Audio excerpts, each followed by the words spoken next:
हो गया बेटा, नोट कर लिया आप लोगों ने। देखिए अब सबसे पहले हम डिस्कस करेंगे हाउ इट इज प्रोड्यूस्ड। ये जो कंसंट्रेशन ग्रेडियंट है ये किस तरीके से प्रोड्यूस हो रहा है, कैसे किडनी के अंदर इतना डिफरेंस कैसे क्रिएट हो पा रहा है। तो मैंने क्या बताया आपको, लूप ऑफ हेनले किसकी तरह करता है, काउंटर करंट मल्टीप्लायर की तरह करता है, और इस तरीके से ये इस कंसंट्रेशन ग्रेडियंट को क्रिएट कर पाता है।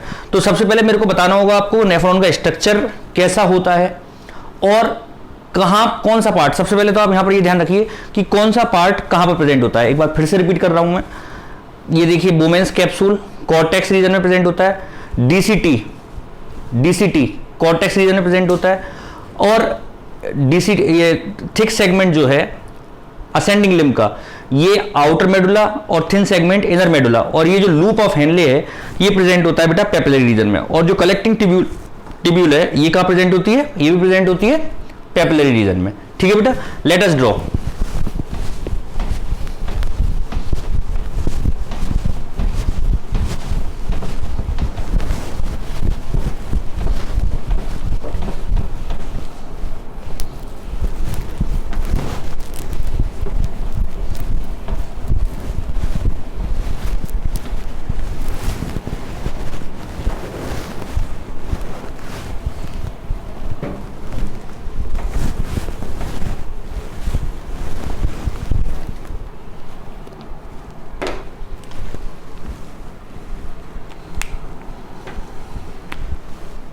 This is Bowman's cup, Bowman's capsule. This is PCT. This is PCT. This is loop of Henle. दिख रहा है बेटा? This is loop of Henle.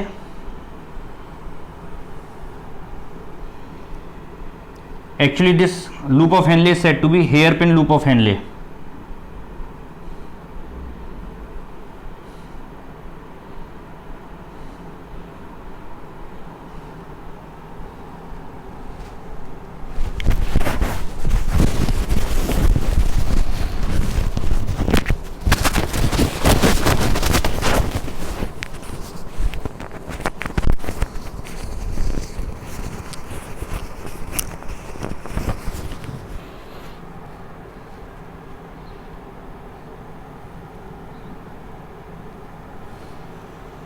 This is ascending limb. Ascending limb जो होता है बेटा इसके दो पार्ट होते हैं, दो सेगमेंट होते हैं, एक थिन सेगमेंट और एक थिक सेगमेंट। ये थिक सेगमेंट है। इसके बाद यहां से स्टार्ट हो जाता है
and this is collecting tubule, lower part. This is collecting tubule. बेटा कोई प्रॉब्लम इस नेफ्रॉन के डायग्राम को समझने में? मैं एक बार लेबल कर देता हूं यहां पर। This is Bowman's cup, Bowman's capsule. This is PCT, proximal convoluted tubule.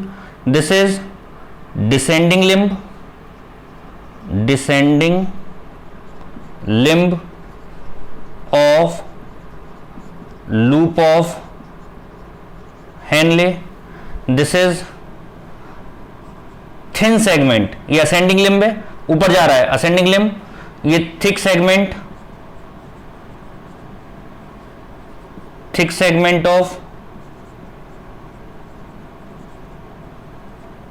ascending limb। This is thick segment of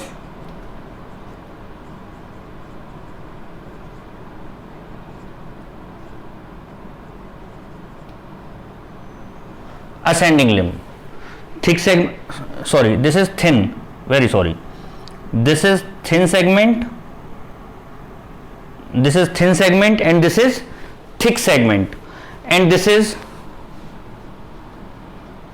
DCT, this is DCT, and this is collecting tubule. This is what? Collecting tubule. अब देखिए यहां पर blood आएगा, अगर मान लीजिए इधर से ब्लड आ रहा है, इधर से ब्लड आ रहा है, या इधर से हम मान लेते हैं ब्लड आ रहा है, कहीं से ही मान लीजिए. So this is afferent arteriole and this is efferent arteriole. This is efferent arteriole. इसको नीचे लिख देता हूं. This is efferent arteriole. Afferent arteriole and efferent arteriole. यहां पर बेटा ग्लोमेरुलस, यहां से फिल्ट्रेशन होगा. आप जानते हैं सबसे पहले आपने बेसिक लेक्चर में पढ़ रखा है यूरिन फॉर्मेशन के कि सबसे पहले अल्ट्रा फिल्ट्रेशन होता है. अल्ट्रा फिल्ट्रेशन के बाद दूसरा step selective reabsorption and tubular secretion पढ़ रखा है बेटा पहले. इसमें आपने ये देखा कि सबसे पहले यहां पर ग्लोमेरुलर फिल्ट्रेट होगा. जब फिल्ट्रेट होगा तो जो ब्लड आ रहा होगा यहां पर उसका फिल्ट्रेशन कितना है? 300. अच्छा, जैसे किडनी के अंदर बना हुआ था उसी तरीके से मैं यहां पर डिवाइड कर देता हूं रीजन्स को. जो सबसे ऊपर वाला रीजन था, सबसे ऊपर वाला रीजन, उसको मैं अगर यहां पर डिवाइड करूं और ऊपर वाले रीजन को बोलूं किडनी के अंदर, तो ऊपर ये किस पोर्शन में था बेटा? Outer cortex. This is outer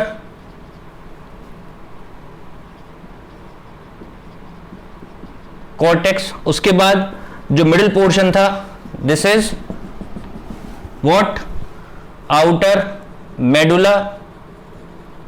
इसके बाद यहां पर इनर मेडुला, और सबसे नीचे लोअर साइड क्या था बेटा? पेपिला. किडनी के अंदर इसी तरीके से तो प्रेजेंट था भाई. ये वाला जो पोर्शन था जो मैंने यहां पर डायग्राम बनाकर दिखाया था अभी आपको, तो यहां पर ऊपर की तरफ आउटर कॉर्टेक्स था. Here it is outer medulla, inner medulla and papilla. बताइए कोई प्रॉब्लम? किसी तरह की कोई प्रॉब्लम यहां तक नहीं है. अब इसके बाद अगर हम बात करते हैं कि यहां पर कंसंट्रेशन कितनी होती है, तो यहां पर हमने कॉर्टिक इसमें देखा था 300, यहां पर थी बेटा आउटर मेडुला में 600, देन 800, देन 1000 एंड देन 1200. इस तरीके से कंसंट्रेशन का ग्रेडियंट हमने पढ़ा था. ये मेडुला, ये कॉर्टेक्स है और ये पेपिला है. Cortico papillary concentration gradient. ये कंसंट्रेशन ग्रेडियंट किस तरीके से बन रहा है हमको ये सीखना है कि ये कैसे बना. 300 से 1200 तक किस तरीके से बना. ठीक है बेटा. सबसे पहले हम अच्छा देखिए, जो ब्लड आ रहा है इस ब्लड में जो इसकी कंसंट्रेशन है कितनी है? 300. तो यहां पर जो फिल्टर होगा उसकी कंसंट्रेशन कितनी आएगी ग्लोमेरुलर फिल्ट्रेट की? बेटा बताइए कितनी आएगी? 300. अब इसके बाद ये 300, ये 300. यहां पर सब्सटेंस आपको मालूम है सेलेक्टिव रीएब्जॉर्प्शन होता है. सोडियम आयंस का रीएब्जॉर्प्शन, सोडियम आयंस का रीएब्जॉर्प्शन कितना होगा? 65%. क्लोराइड आयंस का रीएब्जॉर्प्शन 65%. ये परसेंटेज बहुत इंपॉर्टेंट है और नीट में कई बार पूछी गई, कई क्वेश्चंस में, कई एग्जाम्स में आ चुकी है ये. Water 65%. Bicarbonate HCO3 2- bicarbonate 80%. Amino acids, amino acid जाएंगे या कितने एब्जॉर्ब होंगे? थोड़े बहुत जाएंगे या नहीं जाएंगे? अमीनो एसिड्स अगर जाते तो हम लोग कहलाते हैं aminotelic, but we are the ureotelic. हम लोग यूरिया एक्सक्रीट आउट करते हैं. तो यहां पर क्या है बेटा? ये what is this? This is amino acid. बिल्कुल भी बॉडी. अच्छा, ये जो बाहर का एरिया है देखिए, ये ब्लड है, ये ब्लड के अंदर यहां पर जो भी कुछ सब्सटेंसेस हैं ये बाहर, ये तो हो गई बॉडी, और इसके अंदर ब्लू वाला जो पोर्शन है यानी जो नेफ्रॉन है इसके अंदर जो कुछ चला जाएगा वो जाएगा बॉडी से बाहर, और यहां पर इससे बाहर यानी ये वाला जो पोर्शन है ये किडनी का इंटरस्टिशियल पोर्शन है, ये बॉडी का पार्ट है, यानी यहां पर बॉडी फ्लूइड्स हैं, ब्लड है हमारा बाहर का जो रीजन है इस जगह पर, और ये अंदर जो है इस ट्यूब्यूल के अंदर जो है वो है सब इंप्यूरिटीज, वो जाएंगी बॉडी के बाहर एज अ यूरिन, यहां से यूरिन फॉर्म होगा, ये यूरिन बनकर। समझ में आ रही है बेटा बात? तो यहां पर अगर हम बात करें तो अमीनो एसिड्स कितना बॉडी में कितने रीअब्सॉर्ब हो जाएंगे? 100%। Amino acids 100%। ग्लूकोज जाना चाहिए यूरिन में या नहीं जाना चाहिए? बताइए। ग्लूकोज यूरिन में बिल्कुल नहीं जाता, it is also absorbed 100%। Glucose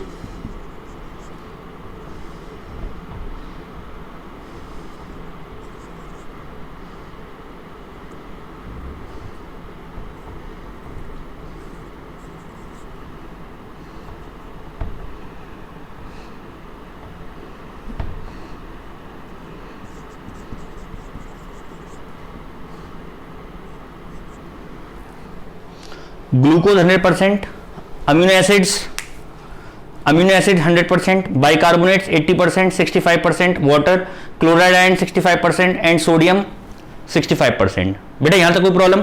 यहां पर इतना रीअब्जॉर्प्शन होगा। अब मैं ये पूछ रहा हूं कि यहां पर जो फ्लूइड आ रहा है ऊपर से, ग्लोमेरुलर फिल्ट्रेट जो आ रहा है, उस फ्लूइड की ऑस्मोलिटी है 300।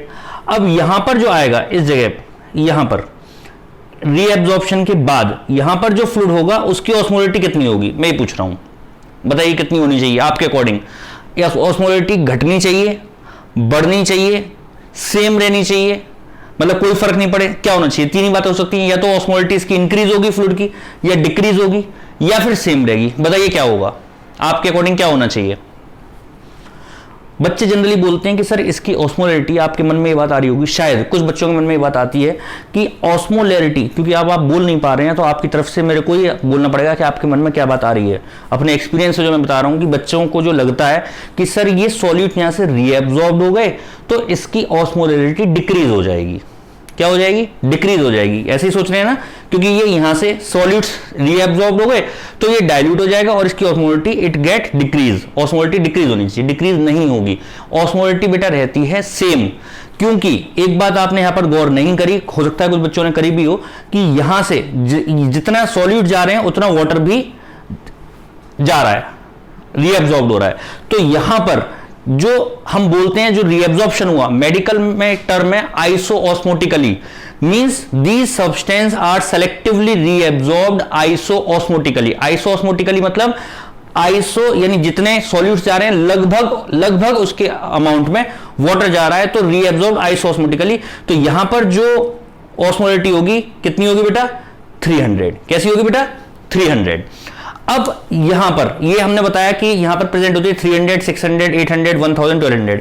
हम मान लेते हैं नेफ्रॉन पहली बार वर्क कर रहा है, जो जिस तरीके से मैं आपको बता रहा हूं ऐसा आपकी बुक्स में नहीं दिया हुआ है, समझने के लिए हम आपको बता रहे हैं। हम मान लेते हैं कि अभी तक कोई भी स्पेशल, ये ऐसा तभी तो हुआ जब कोई स्पेशल मैकेनिज्म वर्क कर रहा होगा, किडनी के अंदर कोई स्पेशल चीज वर्क कर रही होगी तभी तो ऐसा मेंटेन हो पाया। उस स्पेशल सिस्टम को ही हमें समझना है। हम अभी मान लेते हैं और बाकी ऑर्गन्स की तरह इसमें भी कोई स्पेशल वर्क नहीं कर रहा है, और यहां पर जो ऑस्मोलैरिटी है वो पूरी कैसी है? पूरे में 300, 300, 300, 300 और 300 है पूरे में, ठीक है। इसी तरीके से यहां पर अंदर कितनी है ऑस्मोलिटी? 300, यहां पर 300, और आगे बढ़ी ऑस्मोलिटी कितनी हो गई? 300। यहां पर कितनी है? 300, और आगे बढ़े कितनी हो गई? 300, और ऊपर गए 300, और यहां पर आए 300, यहां पर आए 300। कोई प्रॉब्लम? यहां से चलते आ रहे 300, 300। पूरे बॉडी सॉल्वेंट्स की जो सॉल्यूट्स होते हैं उनकी जो ऑस्मोलिटी कितनी होती है बेटा? 300, 300, 300, 300, 300, 300। लेकिन जैसे यहां पर आते हैं, ये क्या है बेटा? Thick segment of ascending limb. ध्यान रखिएगा, यहां पर प्रेजेंट होते हैं बेटा चैनल्स। कौन से चैनल्स प्रेजेंट होते हैं? यहां पर प्रेजेंट होते हैं सोडियम पोटेशियम एटीपीएस चैनल। ये जो चैनल्स होते हैं इनका काम होता है, एटीपीएस लास्ट में आ रहे हैं, चैनल का नाम क्या बोल रहा हूं? Sodium potassium ATPase. देखिए यहां पर लिख देता हूं बड़ा बड़ा, sodium potassium ATPase. ATPase ase मतलब एंजाइम, एटीपीएज एटीपी को ब्रेक करने वाला। जब एटीपी ब्रेक होगा तो क्या होगा, एनर्जी रिलीज होगी। एटीपी ब्रेक होने पर क्या होगा बेटा, एनर्जी रिलीज होगी। तो सोडियम और पोटेशियम को फेंकता है, ये बाहर निकालता है, क्या खर्च करके, एनर्जी खर्च करके। मैंने आपको बताया था कि विदाउट एनर्जी जब भी ट्रांसपोर्ट होगा उसको हम क्या बोलेंगे, पैसिव ट्रांसपोर्ट। और जब एनर्जी खर्च करके जब ट्रांसपोर्ट होगा तो हम उसको क्या बोलेंगे, एक्टिव ट्रांसपोर्ट। तो बेटा यहां पर क्या है, ये एक्टिव ट्रांसपोर्ट होगा। और यहां से जो यहां पर देखिए 65% सोडियम आयन यहां पर रीअब्सॉर्ब हो जाता है। जब मैंने आपको रास पढ़ाया था तो आप याद करिए, मैंने आपको बताया था कि 65% यहां पर रीअब्सॉर्ब हो रहा है और 25% यहां पर रीअब्सॉर्ब हो रहा है डीसीटी पे, 25%। तभी तो ऊपर जाकर यहां पर सिर्फ 10% बच रहा था, आपको याद हो तो, जो मैकुलर डेंसर सेल जो टेस्ट करते थे। तो यहां पर 25% सोडियम आयंस का, सोडियम आयंस यहां से लगातार बाहर की तरफ आते हैं। Sodium ions actually sodium ions, chloride ions, potassium ions, ये यहां से 2 सोडियम आयंस बाहर आते हैं, 2 सोडियम आयंस बाहर आते हैं और एक पोटेशियम आयन अंदर की तरफ जाता है। सोडियम पोटेशियम पंप बोलते हैं इसको। पोटेशियम जो है हमारी बॉडी के लिए बहुत टॉक्सिक होता है, हमारी बॉडी में बहुत टॉक्सिक कंसंट्रेशन इसकी होती है। और अच्छा, कितनी कंसंट्रेशन होनी चाहिए वैसे बॉडी में, कितनी कंसंट्रेशन होती है सोडियम आयंस की, लगभग कितनी होती है, ये नोट कर लीजिए आप इसको। सोडियम आयंस की जो कंसंट्रेशन हमारी बॉडी में होती है ब्लड प्लाज्मा में, वो करीब 140 मिलीऑस्मोल पर लीटर, मिलीऑस्मोल पर लीटर सोडियम आयंस 140। और जो पोटेशियम आयन होती है, पोटेशियम आयंस की होती है बेटा 5 to 7 मिलीऑस्मोल पर लीटर पोटेशियम आयन की ब्लड में। पोटेशियम आयन खतरनाक होते हैं, टॉक्सिक होते हैं। थोड़ी सी भी इसकी कंसंट्रेशन घट बढ़ जाती है तो क्या होगा, यहां पर इसकी कंसंट्रेशन वेरी करेगी। और कंसंट्रेशन वेरी करने पर यहां पर क्या होगा बेटा, ये टॉक्सिक कंसंट्रेशन होती है। और सोडियम आयंस पोटेशियम आयंस की, और सोडियम आयंस हमारी बॉडी के लिए बेनिफिशियल होते हैं। जो नर्व कंडक्शन, नर्व इंपल्स का जो कंडक्शन होता है, जितने भी सॉलिड्स होते हैं वो मेनली सोडियम आयंस रेस्पॉन्सिबल होते हैं उसके लिए। देखिए तो यहां से 2 सोडियम आयंस तो बाहर की तरफ, ये जो यूरिन में जा रहे होते हैं सोडियम आयंस, ये तो बाहर की तरफ आते हैं ब्लड में, और ब्लड से जो पोटेशियम आयंस होते हैं अंदर जाते हैं एक। तो मैक्सिमम जो बाहर की तरफ कंसंट्रेशन है वो सॉलिड्स की बढ़ेगी या कम होगी, सॉलिड्स की कंसंट्रेशन बढ़ेगी। तो यहां पर जो 300 है और यहां से सॉलिड्स निकल गए, तो आगे जाने वाले सॉलिड की जो हाई ऑस्मोलैरिटी होगी वो क्या होगी, घटेगी या बढ़ेगी, बताइए। यहां पर 300 आ रहा था और यहां पर सॉलिड्स बाहर फेंक दिए गए। जब सॉलिड्स बाहर फेंक दिए गए, सिर्फ this particular region is permeable to solutes only, and this particular region is permeable to solutes and water both, and this permeable to water only, and this particular part is permeable to solutes only। तो यहां से water तो जा नहीं पा रहा, सिर्फ solutes जा रहे हैं। तो बताइए क्या होगा, इसकी ऑस्मोलिटी क्या होगी बेटा, डिक्रीज हो जाएगी। तो यहां पर अगर 300 है तो यहां पर कितनी होगी, 200। तो यहां पर 200 होगी तो बाहर 100 आ गई भाई, 300 से 100 कम होगी, यहां पर 200, और यहां से 100 यहां पर आ गई, तो यहां पर कितनी हो गई बेटा 400। कितनी हो जाएगी, 400। हम मान लेते पहली बार वर्क कर रहा है, तो ये 400 पूरे में कितनी होगी बेटा, 400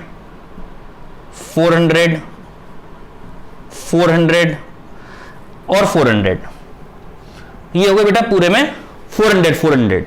यहां पर 200 और यहां पर 400। तो जो कंसंट्रेशन ग्रेडियंट हुआ वो कितने का हुआ बेटा, 200 का। बात समझ में आ रही है, कहीं कोई प्रॉब्लम तो नहीं है आपको इसमें। देखिए अगर ये नेफ्रॉन स्ट्रेट होता, मैं इसको बेटा यहां से रब करना चाह रहा हूं, आप इसको प्लीज इसको नोट कर लीजिए। ऑस्मोलैरिटी बताइए सोडियम आयंस की, पोटेशियम आयंस की प्लाज्मा में कितनी होती है, नोट हो गया बेटा। और यहां पर सिर्फ ये हमने लेबल कर रखा है थिक सेगमेंट असेंडिंग लिम्ब। मैं यहां पर बनाकर दिखाना चाह रहा हूं आपको। अगर ये नेफ्रॉन, देखिए नेचर ने कितना बढ़िया रोल प्ले करा है। अगर ये नेफ्रॉन जो है, अगर ये स्ट्रेट होता, बजाय ऐसा टिल्टेड के घूमने के बजाय अगर ये ऐसा स्ट्रेट होता, ये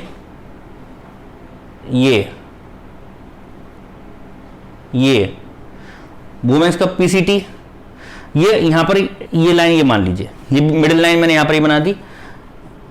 इसके बाद पीसीटी के बाद thin segment, loop of Henley, इसके बाद ये लाइन ये आ गई। इसके बाद और आगे बढ़े, फिर then thick segment, this is thick segment, and thick segment के बाद फिर DCT and then collecting tubule, और इसको भी स्टेडी बना दीजिए। This is collecting duct, this is collecting duct, this is thick segment, sorry, this is thick segment, this is DCT and this is collecting duct, and this is thin segment, ये straight nephron है। अगर मान लीजिए nephron straight होता तब क्या होता उस कंडीशन में, नेफ्रॉन अगर स्ट्रेट होता तो यहां से जो सॉल्यूट जा रहा है वो 300 यहां पर आया, 300 आया था, लेकिन थिक सेगमेंट में यहां पर क्या हो रहा था, सोडियम आयन बाहर जा रहे थे, बाहर कितने निकल गए, 200 बाहर हो गया और अंदर हो गया, सॉरी बाहर हो जाता है 400, मैं इस सिचुएशन को दिखा रहा हूं, ये 400 और यहां पर हो गया 200, तो जो मैक्सिमम और ये जो सॉल्यूट बाहर की तरफ निकल जाता है, ये कैसा निकलता है बेटा, 200, यानी जो मैक्सिमम डिफरेंशिएट हो सकता है कंसंट्रेशन ग्रेडियंट का, वो मैक्सिमम कितना है, 200 और 400, यानी 200, सिर्फ 200 का तो डिफरेंस आ रहा है। और ये नेफ्रॉन अगर सीधा होता तो ऐसे यूरिन बाहर निकल जाता स्ट्रेट, लेकिन नेचर ने क्या करा, इसको ऐसे घुमा दिया, ऐसा लूप बना दिया, और इस लूप की वजह से आप देखिए कितना एक जादुई करिश्मा यहां पर आपको दिखाने वाला हूं, क्या होगा, नेचर ने कितना बढ़िया, कितनी तारीफ करूं मैं नेचर की, मेरे को समझ में नहीं आ रहा कि कितना बढ़िया तरीके से उन्होंने प्ले कर रखा है, यहां पर करंट और फिर यहां पर दोबारा, इसका भी रोल बताऊंगा कि नेचर ने इसको ऐसा क्यों बना रखा है इस तरीके से लूप, इसका क्या फायदा है अभी बताऊंगा आपको। देखिए फिलहाल हम भी बात करते हैं कि अगर ये स्ट्रेट होता तो मैक्सिमम 200, लेकिन अब ये घुमा हुआ है जिसकी वजह से क्या फर्क पड़ रहा है आप देखिएगा। अच्छा एक बात और मैं आपको बताना चाहूंगा, यहां पर मैं नेफ्रॉन एक बार बना दूं, एक छोटा डायग्राम नेफ्रॉन का बना रहा हूं,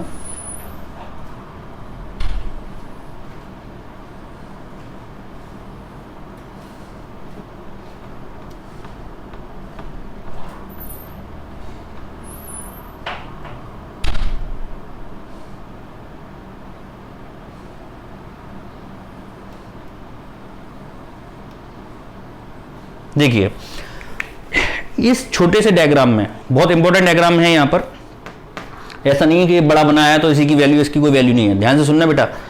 ये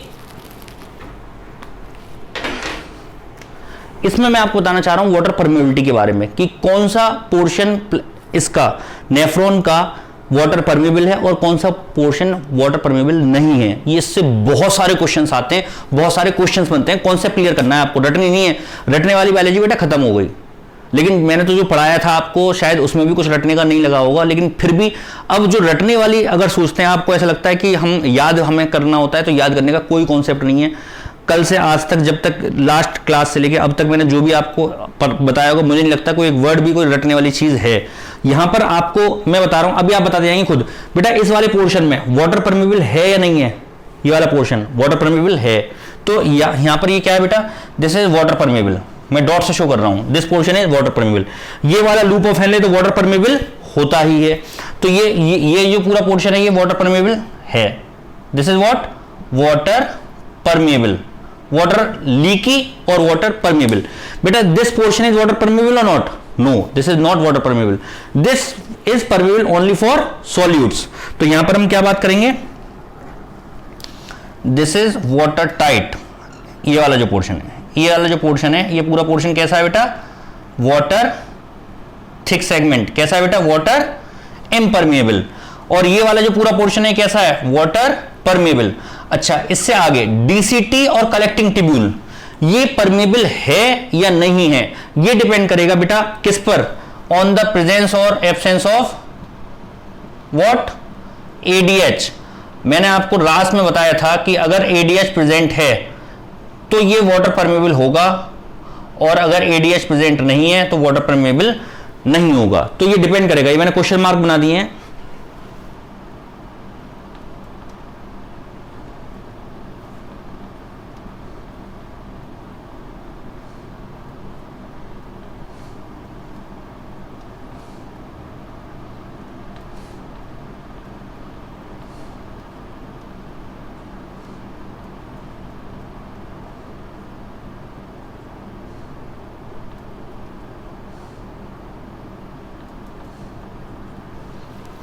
देखिए बेटा, ये क्या है बेटा, ये वाटर परमेबल कब होगा, जब एडीएच प्रेजेंट होगा। अगर एडीएच प्रेजेंट नहीं होगा तो वाटर परमेबल नहीं होगा। ये वाला जो पोर्शन है PCT, descending limb of loop of Henle, thin segment of ascending limb, these are water permeable, but these segments are water impermeable and these segments depend on the presence or absence of ADH। तो इस diagram को आप draw कर लीजिए, कहीं पर भी important, ये बहुत ज्यादा इंपॉर्टेंट है, कोई भी चीज समझ में ना आए तो इसमें प्लीज मुझसे पूछ लीजिएगा और इसको ड्रॉ करके उस पर लेबल कर लीजिए, this part is permeable, permeable, permeable, permeable, और अलग कलर से पेन से शो करिए। और इस वाले पार्ट को देखो, मैं बड़े वाले डायग्राम में बता देता हूं, ये वाला पूरा पोर्शन देखो, यहां पर सॉल्यूट्स भी आ रहे हैं, वाटर भी आ रहा है, तो हम सिर्फ बात कर रहे हैं वाटर की। तो ये वाला पूरा पोर्शन वाटर के लिए परमेबल है, परमेबल है, परमेबल है, परमेबल, लूप ऑफ हेनले तो होता ही है वाटर के लिए परमेबल पूरा, ये permeable, permeable, permeable, permeable, permeable, permeable, permeable, water permeable. But thick segment of ascending limb is permeable only for the solutes, not for water. ये permeable नहीं है, ये water tight, this is water tight, water tight, water tight, water tight, but this portion is may be permeable और may not be permeable, depends on the role of ADH. तो पहले इसको please इस particular इस वाले diagram को आप draw करिए प्लीज बेटा, फिर मैं इसको रब करता हूं तब आगे बढ़ते हैं।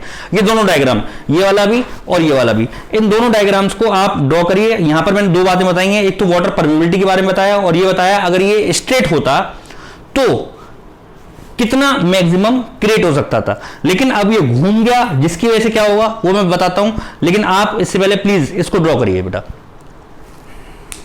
मैं तो पानी पी लूं जरा, एक मिनट।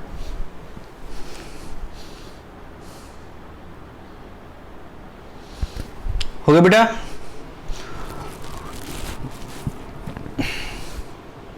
रब करें।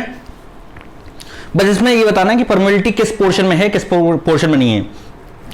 और आप प्लीज प्रीवियस ईयर के कोई भी नीट का, मेडिकल का, एम्स का, एआईपीएमटी का जो पुराने टेस्ट होते थे पिछले 10 साल के, 15 साल के, कोई भी क्वेश्चन प्लीज प्लीज प्रूफ कैसे होगा कि जो मैं पढ़ा रहा हूं वो मेडिकल के टेस्ट में आता है। आप इसको एक्सक्रीटरी सिस्टम में जाइए, पर्टिकुलर टॉपिक के गूगल पर डालिए और प्रीवियस ईयर क्वेश्चंस डालकर देखिए। मैं प्रॉमिस कर रहा हूं अगर एक सिंगल क्वेश्चन भी आपसे नहीं हुआ, आप जैसा बोलेंगे वैसा करेंगे, मेरा कॉन्फिडेंस है। आप प्लीज मेरे पर कॉन्फिडेंस करके देखिए सिर्फ। लेकिन जो चीज मैं पढ़ाता जा रहा हूं, अब ये मैं जो पढ़ा रहा हूं इसको बोलते हैं काउंटर करेंट मैकेनिज्म। क्या बोलते हैं? Counter current mechanism. और जो लास्ट लेक्चर में पढ़ाया था वो पढ़ाया था रास। इसके दोनों के क्वेश्चंस करिए और मैं आज आपको इसके क्वेश्चंस भी दूंगा। ये लेक्चर देखने के बाद ऑब्जेक्टिव क्वेश्चंस प्लीज सॉल्व करिएगा और कॉन्फिडेंस तब आएगा जब आपसे पिछले 10 साल के जितने भी आए हुए क्वेश्चन हैं सारे दे दूंगा मैं आपको। सारे सिर्फ वो क्वेश्चंस दूंगा जो इसमें आए हुए हैं प्रीवियस ईयर, किसी भी मेडिकल में, छोटे या बड़े, किसी भी तरीके के टेस्ट में ऑब्जेक्टिव्स यहां पर आए और सारे टेस्ट के मेडिकल के क्वेश्चंस हैं। वो जब आपसे होंगे तब आपको मजा आएगा, लेकिन एंजॉय तभी कर पाएंगे, क्वेश्चंस तभी फटाफट होंगे जब आप सीरियसली पूरे लेक्चर को एक बार में देखेंगे। ऐसा नहीं कि पॉज कर दिया, उठ के चले गए, फिर चले गए, ऐसे लिंक टूट जाएगा, ऐसे मजा नहीं आएगा। रब करो बेटा इसको।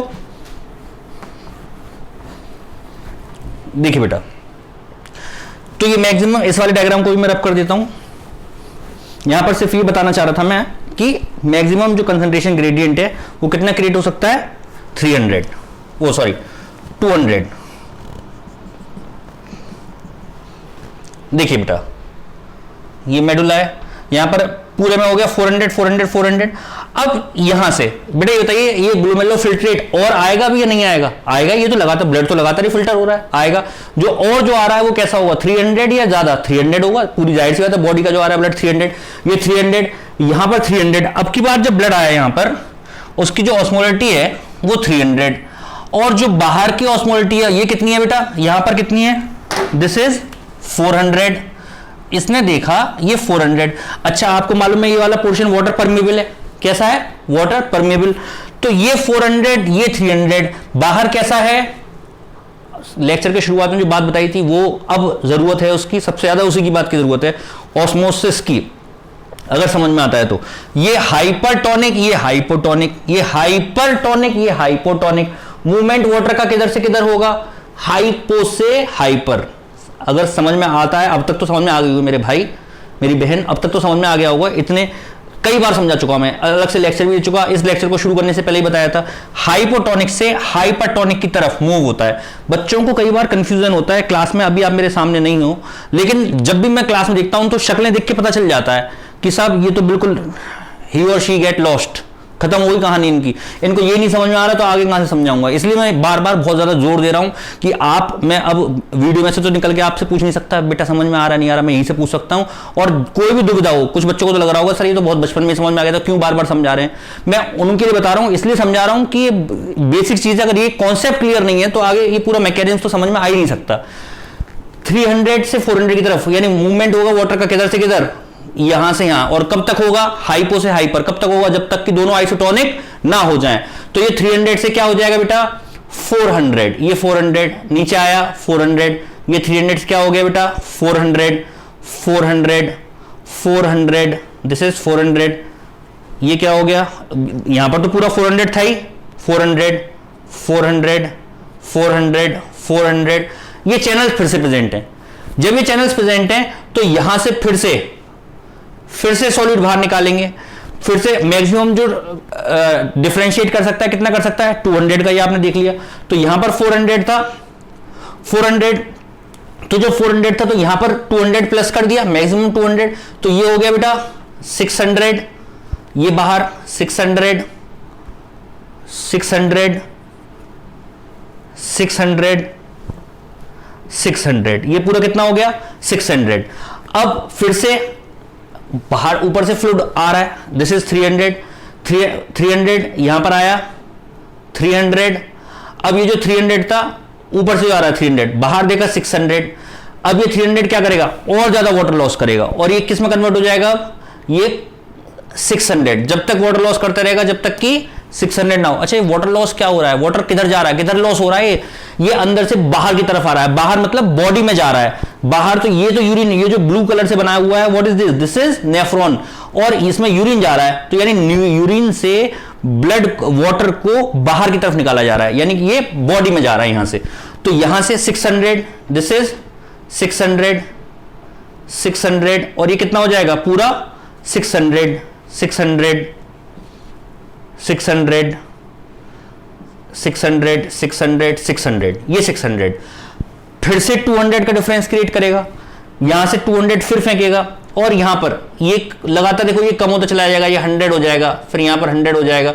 यहां पर कुछ सेगमेंट्स होते हैं जहां से कुछ सॉलिड्स बाहर निकलते हैं, कुछ सॉलिड्स बाहर निकलते हैं, और ये और डाइल्यूट होकर ये लगभग लास्ट तक जाते जाते 60 मिली ऑस्मोल पर लीटर हो जाता है, 60 मिली ऑस्मोल पर लीटर। यहां पर जो एक्स्ट्रा सॉल्यूट है वो यहां पर हो जाता है, ये 600। अब यहां पर 600 यहां से ऊपर आ रहा है, ये 600 से 200 प्लस इधर होगा तो क्या हो जाएगा, ये 800, पूरा बाहर का जो सॉल्यूट है वो क्या हो जाएगा 800 800 800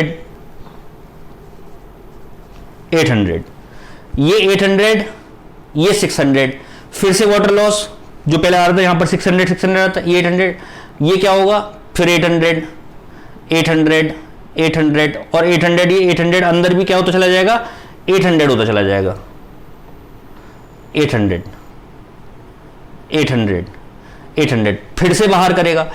ये ऐसा करता रहेगा कब तक, जब तक कि बाहर ना हो जाए 1200 बढ़कर, ये कितना ना हो जाए 1200, ये 1200 1200 1200, जब बाहर यहां पर 1200 हो जाएगा तो यहां पर ये कितना होगा, ये भी 1200 होगा 1200 होगा, ये 1200 1200 1200 1200 1200 1200 1200 डाइल्यूट कर कंसंट्रेट कर सकता है वो, मैक्सिमम इसकी जो कैपेसिटी है नेफ्रॉन की वो है अप टू 1200, कितनी है बेटा 1200। तो इस तरीके से यहां पर जो आपने देखा कि पहले जो 300 होता था तो वहां पर क्या हो जाएगा 1200, जो स्ट्रेट नेफ्रॉन, अगर ये नेफ्रॉन एकदम सीधा होता तो मैक्सिमम जो कैपेसिटी थी कितनी थी इसकी 200, लेकिन ये घूमने की वजह से, अगर ये घूमा हुआ नहीं होता तो क्या इतना ज्यादा क्रिएट हो पाता, इन दोनों की वजह से तो हुआ, ये समझ में आई बेटा ये बात। अब बात ये कि सर हम, आपके माइंड में क्वेश्चन आना चाहिए, हम क्या समझ रहे थे, हम ये पूछ रहे थे कि सर जो आपने बताया था कि कॉर्टिको पेपिलरी ग्रेडियंट डिफरेंस है दोनों में, यहां पर 300 था, यहां पर 1200 था, लेकिन सर यहां तो आपने बता दिया कि यहां पर भी 1200 है और यहां पर भी 1200 है, पूरे में ऊपर से नीचे तक 1200, ग्रेडियंट कहां हुआ, ये तो बढ़ गया। ये बात आपके माइंड में आनी चाहिए नहीं आनी चाहिए कि भाई पूरे में सर आपने तो पूरा 1200 बताया। अब देखिए फिर से नेचर की तारीफ मन मन में करो, आप सोचो नेचर ने कितने माइन्यूट लेवल पर जाकर डिजाइन कराया हमारी बॉडी को। जैसे एक होता क्या है कि ऊपर इधर की तरफ ऊपर एरिया में यहां पर ब्लड प्रेशर होता है बहुत तेज, और यहां पर लोअर मेडुला में होता है ब्लड प्रेशर लो, जिसकी वजह से कंसंट्रेशन ग्रेडियंट मेंटेन होता है। कैसे, नहीं समझे ये बात, फिर से सुनिए। मान लीजिए कि यहां पर आपके सामने एक मिट्टी का या बालू का, सैंड का एक हीप है, एक ढेर लगा हुआ है सैंड का। आपने बहुत तेजी से प्रेशर से बाल्टी से पानी यहां पर डाला तो ये बालू का ढेर बह जाएगा। लेकिन अगर आप थोड़ा थोड़ा करके पानी इसके ऊपर डालोगे, थोड़ा थोड़ा पानी डालोगे बिना प्रेशर के, उतना एक पूरी बाल्टी पानी खिला दो और इसके ऊपर ऐसे हाथों से ऐसे करते रहो पानी, तो बेटा ये हीप चला जाएगा, जाएगा इससे आगे नहीं जाएगा। लेकिन अगर आप तेजी से करोगे तो क्या होगा, ये यहां से खिसक कर आगे की तरफ चला जाएगा। ऐसा होगा नहीं होगा? और कैसे खिसकेगा देखना, जैसे ये हीप है और यहां से आपने अगर पानी डाला प्रेशर से, वाटर डाला, तो ऐसे तो है नहीं कि हीप पूरा शिफ्ट होगा इधर आ जाएगा, ऐसा तो नहीं होगा। कैसा होगा कि जो हीप होगा, हीप थोड़ा कम होता इस तरीके का स्ट्रक्चर बनेगा। ऐसा बनेगा नहीं बनेगा? यहां पर सैंड बिल्कुल कम, यहां पर थोड़ी ज्यादा और यहां पर सबसे ज्यादा दूर इकट्ठी हो जाएगी। जैसे जैसे वाटर का प्रेशर कम होता जाएगा हीप बढ़ता जाएगा। जहां पर वाटर का प्रेशर सबसे ज्यादा होगा उस जगह पर मिट्टी बिल्कुल भी या बालू या सैंड बिल्कुल भी नहीं बचेगी। यहां पर बहुत सारी बालू है, प्रेशर से पानी डाला, यहां से बालू खिसक कर गई आगे, यहां पर थोड़ी सी बची और आगे जाकर ढेर बन गया। इसी तरीके से यहां पर क्या है, पूरे में एक सेम है पूरे में 1200 ऊपर से प्रेशर से ब्लड आएगा तो यहां से तो हो जाएगा कम और यहां से बढ़ता चला जाएगा नीचे की तरफ। तो 1200 से यहां पर हो जाएगा बेटा 300, 600, 800, 1000 और 1200। 300, 600, 800, 1000 एंड 1200। बेटा बताइए कोई प्रॉब्लम? 300, 600, 800 ये किसकी वजह से हुआ? Due to difference in blood pressure which goes inside the kidney. ऊपर कॉर्टिकल रीजन में ब्लड प्रेशर बहुत ज्यादा होता है, क्वेश्चन पूछा जाता है, ब्लड प्रेशर कॉर्टिकल रीजन में बहुत ज्यादा होता है और नीचे के रीजन में ब्लड प्रेशर बहुत कम होता है, जिसकी वजह से कंसंट्रेशन ग्रेडियंट मिल जाता है। अब फिर से उस पेज को खोलिए जहां पर मैंने दो एरो करके ऐसे बनवाए थे, कंसंट्रेशन और डाइल्यूशन का मैकेनिज्म जो मैंने लिखाया था, पढ़िए उसको, खोलिए बेटा पढ़िए प्लीज एक बार, मैं आपको टाइम दे रहा हूं। एक बार जो कॉपी पे नोट करा था आपने, hyper osmolar renal medullary interstitium, पढ़िए उसको, या cortico papillary medullary interstitium. Please देखिए, मैं बार बार बोल रहा हूं आपको, अपनी कॉपी खोलिए और देखिए उसमें नीचे लिखा हुआ है हाउ इट इज प्रोड्यूस्ड, ये कैसे प्रोड्यूस्ड हुआ। तो उसमें पहला आंसर क्या लिखा हुआ है? पहला आंसर लिखा हुआ है this is produced due to loop of Henle, this is loop of Henle as a counter current multiplier. क्या लिखा हुआ है? As a counter current multiplier. अब ये काउंटर करेंट मल्टीप्लायर क्या होता है? काउंटर करेंट मल्टीप्लायर होता है, काउंटर किसे बोलते हैं? आमने सामने से करंट फ्लो। जैसे करंट किसे बोलते हैं? करंट क्या सिर्फ इलेक्ट्रिसिटी का करंट होता है? आपने सुना होगा वाटर करंट। जब कोई पर्टिकुलर चीज एक डायरेक्शन से दूसरी डायरेक्शन में बह रही हो तो उसको हम बोलेंगे करंट। पीपल का करंट, एक मेला है, मेले में एक बंद गली में आग लग गई और एक तरफ उस जिधर की तरफ आग लगी वहां से लोग भाग रहे हैं दूसरी तरफ, तो that is said to be people current, लोगों का करंट। कहीं से पानी का झरना गिर रहा है तो उसको बोलेंगे water current. Electric current, electrons move कर रहे हैं एक डायरेक्शन से दूसरी डायरेक्शन में तो उसको बोलेंगे इलेक्ट्रिक करंट। चार्ज फ्लो कर रहा है एक डायरेक्शन में, चार्ज फ्लो कर रहा है, वाटर फ्लो कर रहा है वाटर करंट, चार्ज फ्लो कर रहा है इलेक्ट्रिक करंट। और यहां पर काउंटर करंट, काउंटर करंट मतलब एक ऐसे और एक ऐसे, एक ऐसे जा रहा है एक ऐसे आ रहा है, एक ऐसे आ रहा है ऐसे आ रहा है। This is what? This is counter current. समझ में आया बेटा सब बच्चों को? कहीं कोई प्रॉब्लम तो नहीं? This is counter current. ये काउंटर करंट मैकेनिज्म है और अगर ये ऐसा स्ट्रेट होता तो मैक्सिमम सिर्फ 200 डिफरेंस क्रिएट कर पाते, और जितना ज्यादा डिफरेंस क्रिएट हो रहा है उतना ही ज्यादा वाटर रीअब्सॉर्ब हो रहा है बॉडी के अंदर। अब देखिए इसमें पहला जो लिखा हुआ है, ये लिखा हुआ है vasa recta as a counter current multiplier, लगातार मल्टीप्लाई हो रहा है। दूसरा जो लिखा हुआ है, पढ़िए क्या लिखा हुआ है जरा। दूसरा लिखा हुआ है यूरिया रीसाइक्लिंग। क्या लिखा हुआ है बेटा? Urea recycling. यूरिया रीसाइक्लिंग क्या चीज होती है? कुछ बच्चों के मन में आ रहा होगा सर ये हम जानते हैं यूरिया रीसाइक्लिंग। बेटा मुझे पूरी उम्मीद है कि आप बिल्कुल भी नहीं जानते हैं यूरिया रीसाइक्लिंग, आप टर्म पहली बार सुन रहे हैं। जो आपने सुन रखा है वो आपने सुन रखा है यूरिया साइकिल। यूरिया साइकिल चलती है लिवर के अंदर, और लिवर में क्या होता है, अमोनिया को यूरिया से यूरिया में कन्वर्ट करते हैं। ये सुन रखा है नहीं सुन रखा? हुए ना कंफ्यूज या नहीं हुए बताइए? मन की बातें कैसे पता लगी वहीं पे बैठे बैठे? बताओ बेटा। आपको लगा यूरिया साइकिल, मैं लगातार बोल रहा हूं यूरिया रीसाइक्लिंग, आपने लिखा भी यूरिया रीसाइक्लिंग है। यूरिया साइकिल क्या है ये हमें मालूम है, जो हमारे सामने बच्चे बैठते हैं क्लास के अंदर, ये पुराना एक्सपीरियंस मेरा बता देता है कि बच्चे के दिमाग में क्या बात चल रही है। यूरिया साइकिल क्या होता है? जो लिवर के अंदर चलती है हमारे अमोनिया को यूरिया में कन्वर्ट करने के लिए, वो तो होता है यूरिया साइकिल। और यहां पर मैं बोल रहा हूं यूरिया रीसाइक्लिंग। प्लीज समझिए क्या है यहां पर यूरिया रीसाइक्लिंग। प्लीज बेटा एक minute, excuse me.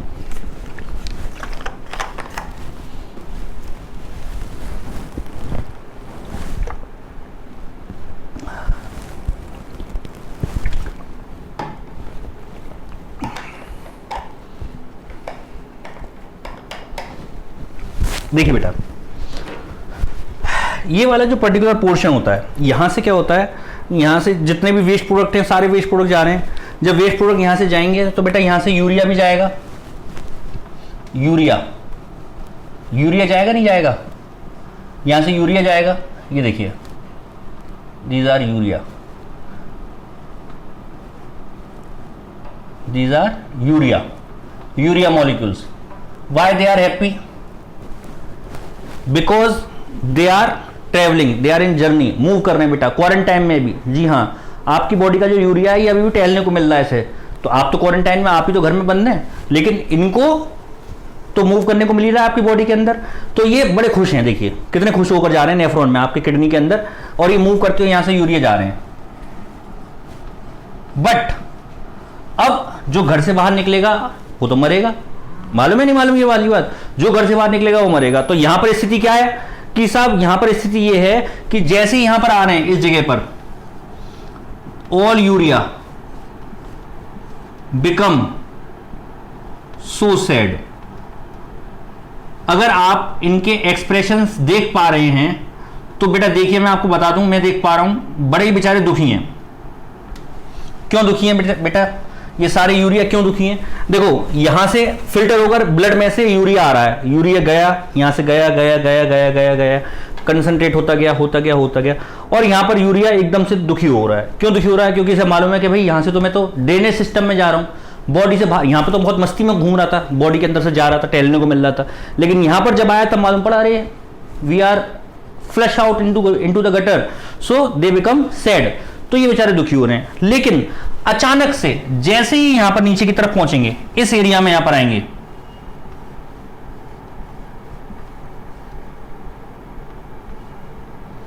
Again they become happy. फिर से ये एकदम खुश हो गए। क्यों खुश हो गए भाई? फिर से सुनिए। खुशी खुशी आ रहे थे यूरिया टहलते हुए, आए और अचानक से जैसे इनको बाहर की ओपनिंग दिखी, इनको पता लगा कि हम बाहर जा रहे हैं, तो दुखी हो गए।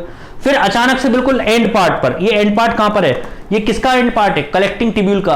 किस रीजन में है? ऊपर वाला region cortex, outer medulla, inner medulla, papillary region में। पेपिलरी रीजन में जो कलेक्टिंग टिब्यूल का ये वाला पार्ट होता है, this is permeable to urea. What? जी हां, सही सुना आपने, this is permeable to urea. ये यूरिया के लिए परमिएबल होता है, और ये यहां से यूरिया बाहर आ जाता है और बाहर जाने से बच जाता है, यूरिन में जाने से बच जाता है, and it becomes so happy. और यहीं पर इसकी फिर से और यूरिया आया, और यूरिया फिर से यहां पर चला गया। और लेकिन ये यूरिया परमेबल, यूरिया के लिए ये वाला जो सेगमेंट होता है ये परमेबल होता है, और यूरिया एंटर कर जाता है इस लोअर सेगमेंट से, लूप ऑफ हेनले में। इस जगह पर यूरिया फिर से एंटर कर जाता है, क्योंकि ये भूल जाता है कि हम तो यहां से मरने से बचे। फिर इसे मस्ती की सूझती है, फिर ये ऊपर जाता है रास्ते में ट्रेवल करने, फिर यहां पर जाता है, फिर यहां पर आता है, फिर बाहर आता है। अब आपके दिमाग में दो बातें आ रही होंगी कि सर ये वाली बात समझ में नहीं आई कि जब ये इस हिसाब से तो यूरिया जाएगा ही नहीं, यूरिन में फॉर्म होगा ही नहीं, ये तो बॉडी के अंदर ही घूमता रहेगा जो यूरिया बनेगा। नहीं बेटा, ऐसा नहीं होता। ऐसा नहीं होता कि 100% यूरिया रीअब्जॉर्ब हो जाए। 100% यूरिया रीअब्जॉर्ब नहीं होते, 60 to 70% रीअब्जॉर्ब होता है और 30% यूरिया यूरिन में चला जाता है। फिर वहां पर यूरिया आता है और फिर बाकी का यूरिया इसमें चला जाता है और फिर यूरिया यहां पर जाता है और फिर 30 to 40% बाहर निकल जाता है और 60 to 40% फिर रीअब्जॉर्ब हो जाता है। और इस तरीके से ये यूरिया रिसाइकलिंग होती रहती है। यूरिया साइकिल नहीं, यूरिया रिसाइकलिंग यहां से होती जाती है। अब क्वेश्चन ये कि इसका क्या फायदा हुआ साहब, जब इसको बाहर जाना ही था, बार बार मरना ही है फाइनली, तो ऐसा क्या फायदा हुआ, ये एक बार जाता और सीधा बाहर निकल जाता। क्यों बार बार लौट कर आ रहा है और फिर दोबारा जा रहा है?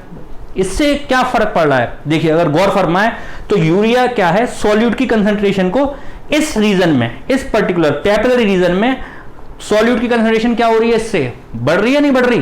भाई यहां पर सॉल्यूट बढ़ गया, जो यहां पर इंटरस्टिशियम थी ऊपर तो 300 ही है, 300 600 800 1000 और ये उसको 1200 को और कंसंट्रेट करने में, मान लो अगर कहीं पर 1000 भी है यहां पर, तो उसकी वजह से क्या हो रही है बेटा, 1200 करने में मदद कर रही है। नहीं आ रही बात समझ में? समझ में आ रहा है नहीं आ रहा बेटा? बताइए, यहां तो कोई प्रॉब्लम हो तो? कोई प्रॉब्लम नहीं बेटा इसमें। अब इसका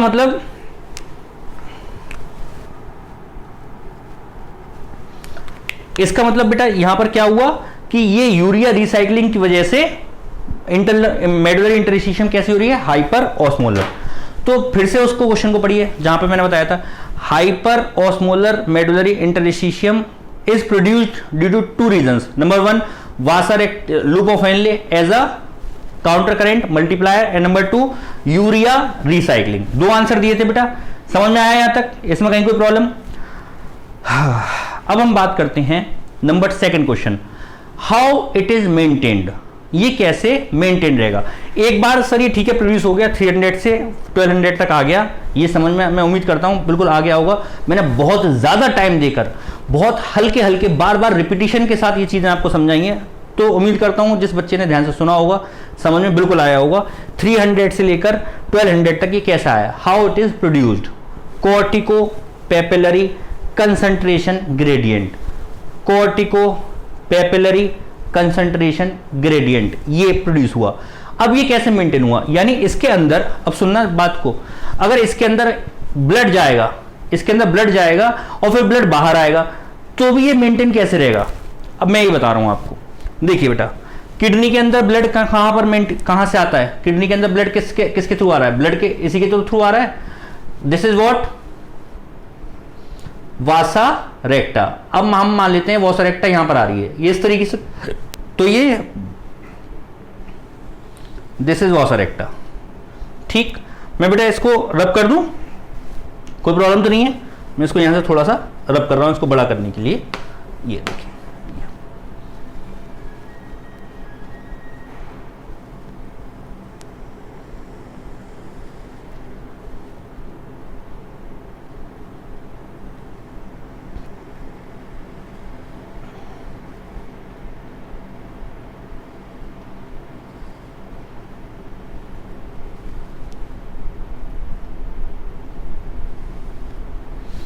ऐसी तो होता है बेटा, वासा रेक्टा इस पर लिपटती हुई जाती है और यहां से ऐसे आ रही है और ऐसे जा रही है, इसमें कोई प्रॉब्लम?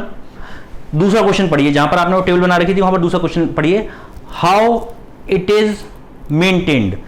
आंसर पढ़िए, आंसर में क्या लिखा है, it is maintained by vasa recta as a counter current exchanger. अब सुनिए, जो ब्लड आ रहा है किडनी के अंदर, जो ब्लड एंटर कर रहा है उसकी ऑस्मोलिटी कितनी है बताइए?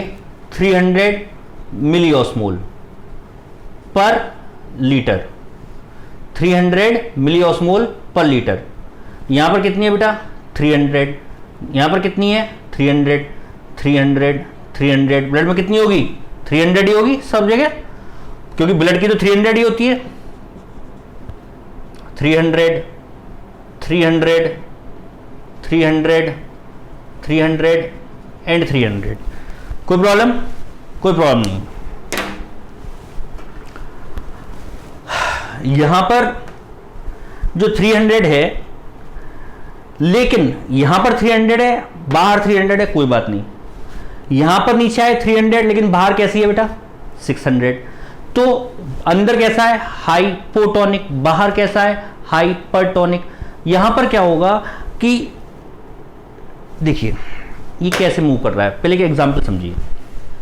ये अगर मान लीजिए कोई चोर आपके घर में घुसता है, आप सारे विद फैमिली मूवी देखने गए मॉल में, और वहां पर जाकर सेल्फी ली और फेसबुक पे अपडेट कर दी, स्टेटस अपडेटेड इंस्टाग्राम पे डाल दी, watching dash movie in the mall, पूरी फैमिली का फोटो आ रहा है। चोर ने भी देख ली वो पोस्ट आपकी, जैसी देखी वो तुरंत घर में पहुंचे।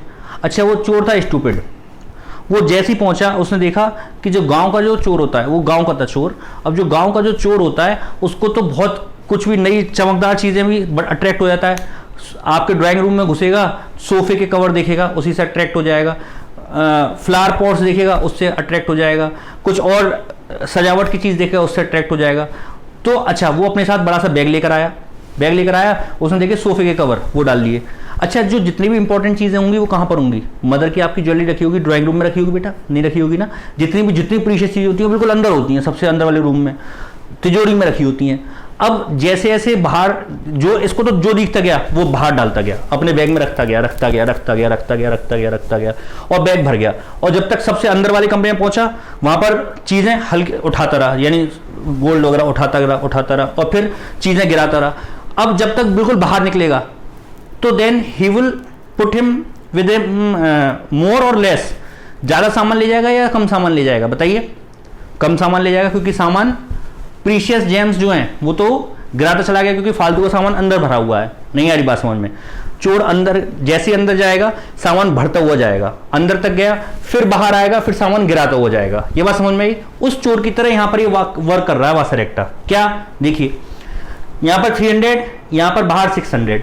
तो ये क्या करेगा, ये हाइपोटोनिक है और बाहर हाइपरटोनिक, तो हाइपो से हाइपर, ये वाटर यहां से गेन करेगा, सॉरी सॉल्यूट्स को गेन करेगा, ये सॉल्यूट्स को गेन करेगा, सॉल्यूट्स को, या आप कह लीजिए वाटर को लॉस करेगा।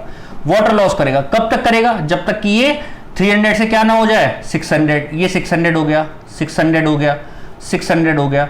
अब देखा यहां पर 600, यहां पर 800, फिर से वाटर लॉस करेगा और ये क्या हो जाएगा 800। अब 800 हो गया, अब 800, 800, 800। अब यहां पर 800, यहां पर उसने देखा कि यहां पर कितना है बेटा 1000, तो 1000 की यहां पर क्या होगा, फिर से वाटर लॉस करेगा और यहां पर क्या हो जाएगा 1000 हो जाएगा। अब ये 1000 यहां पर आया 1000, यहां पर 1200, 1200, यहां पर फिर क्या होगा 1200। अब ये ऊपर की तरफ मूव करेगा 1200। अब यहां पर क्या हो रहा है, उल्टा हो रहा है। उल्टा क्या हो रहा है, यहां पर 1200, ऊपर की तरफ कितना जा रहा है 1200, और बाहर कितना है 1000। तो ये क्या होगा, अब यहां से वाटर अंदर की तरफ एंटर करेगा, ये हो जाएगा 1000। अब ये 1000 ऊपर की तरफ जाएगा तो ये क्या देखेगा, यहां पर 800, यहां पर 1000। अब क्या होगा, ये फिर से वाटर लॉस करेगा यहां से यहां पर, और क्या होगा यहां पर 800। कब तक करेगा, जब तक ये 800 ना हो जाए। और ऊपर बढ़ा, और ऊपर बढ़ा 800, ये हो गया यहां पर 600। तो ये फिर से वाटर लॉस करेगा, यहां पर वाटर लॉस कर रहा है, तो यहां पर वाटर गेन कर रहा था, इस जगह वाटर गेन करेगा और यहां पर हो जाएगा 600। फिर यहां पर 600, 600 और यहां पर 300 है, तो अप्रोक्सीमेटली 325। बाहर की तरफ जाएगा 300, यानी कि 300 ही एंटर कर रहा था और 300 ही बाहर लेकर निकलेगा। बात समझ में आई? देखिए यहां से एंटर कर रहा है तो बाहर की तरफ ज्यादा है, नीचे की तरफ ज्यादा चलता है, तो ये इसके बराबर चला जाएगा। और फिर जब नीचे से ऊपर की तरफ आएगा तो ऊपर की तरफ देखेगा बाहर कम है, तो फिर ये अपने आप को कम करता चला जाएगा। तो अगर ये इस तरीके से रिवर्स लूप नहीं होता तो क्या ऐसा कर पाता? बिल्कुल नहीं कर पाता। तो 300 ही एंटर कर रहा था ब्लड और 300 ही बाहर की तरफ निकलेगा। मेरे ख्याल से बात समझ में आई आप लोगों को? कहीं कोई कंफ्यूजन, कोई प्रॉब्लम किसी भी तरह की? थीफ आया, 300 रुपये, 600 रुपये, 600 रुपये, 800 रुपये, 1000 रुपये, 1200 रुपये, सबसे ज़्यादा रुपये यहाँ पर। फिर बाहर आ गया, रुपये गिरते गए, 1200, 1000, 800, 600, 600, 300, 400 और फिर 300 रुपये हो गए बाहर। ये क्या है, ये क्या कर रहा है, काउंटर करेंट एक्सचेंजर। ये सिर्फ इधर से इधर इसने क्या करा बेटा, एक्सचेंज करा। क्या करा, एक्सचेंज। फिर से पढ़िए उसको जो मैंने डायग्राम फ्लो चार्ट बना रखा था, हाइपर ऑस्मोलर मेडुलरी इंटरस्टिशियम या कॉर्टिकोपेपिलरी कंसंट्रेशन ग्रेडियंट। क्या हो रहा है, पहले लिखा हाउ इट इज प्रोड्यूस्ड, कौन प्रोड्यूस कर रहा है, दो चीजें प्रोड्यूस कर रही हैं, loop of Henle as a counter current multiplier and second one is urea recycling, urea recycling. Number 2, how it is maintained, it is maintained by vasa recta. ये वासा रेक्टा की वजह से, what is this, this is counter current exchanger. ये multiply नहीं कर रहा, बढ़ा नहीं रहा, ये सिर्फ इधर से इधर कर रहा है और फिर इधर से इधर कर रहा है, इधर से इधर और इधर से इधर, counter current multiplier. Vasa रेक्टा is a counter current multiplier. तो ये काउंटर करंट एक्सचेंजर और काउंटर करंट मल्टीप्लायर और काउंटर करंट एक्सचेंजर यानी लूप ऑफ हेनले और वासा रेक्टा मिलकर बनाते हैं काउंटर करंट मैकेनिज्म। इस तरीके से हमारी किडनी कई बार कंसंट्रेटेड यूरिन और डाइल्यूटेड यूरिन को प्रोड्यूस करती है। बेटा मेरी बात समझ में आई या नहीं आई? मैं उम्मीद करता हूं आपको पूरा लेक्चर बहुत बढ़िया तरीके से समझ में आया होगा। फिर भी कोई बात अगर समझ में नहीं आती है तो प्लीज़ आप व्हाट्सएप पर जिस तरीके से लगातार क्वेरीज अपनी पूछ रहे हैं पूछते रहिए, कोई दिक्कत हो तो मुझको डिटेल में बताइएगा। ये प्लीज़ इसकी इमेज आप एक बार ड्रॉ कर लीजिए और इसका जो स्टडी मटेरियल है वो मैं आज अपलोड करा दूंगा आपके ऐप पर, और साथ साथ आप प्लीज़ नोट्स बनाते चलें, तभी आपको बढ़िया तरीके से समझ में आएगा। और इसके कुछ क्वेश्चंस मैं आपको भेजूंगा, क्वेश्चंस आज के आज लेक्चर के बाद तुरंत करिएगा, तभी आप बढ़िया तरीके से एंजॉय कर पाएंगे उसको, और जो चीज़ें मैंने आपको बताई वो बढ़िया तरीके से मेमोराइज हो पाएंगे। ठीक है बेटा, यहाँ पर ये लेक्चर कंप्लीट होता है। Thank you very much. Please बेटा इसको नोट कर लीजिए।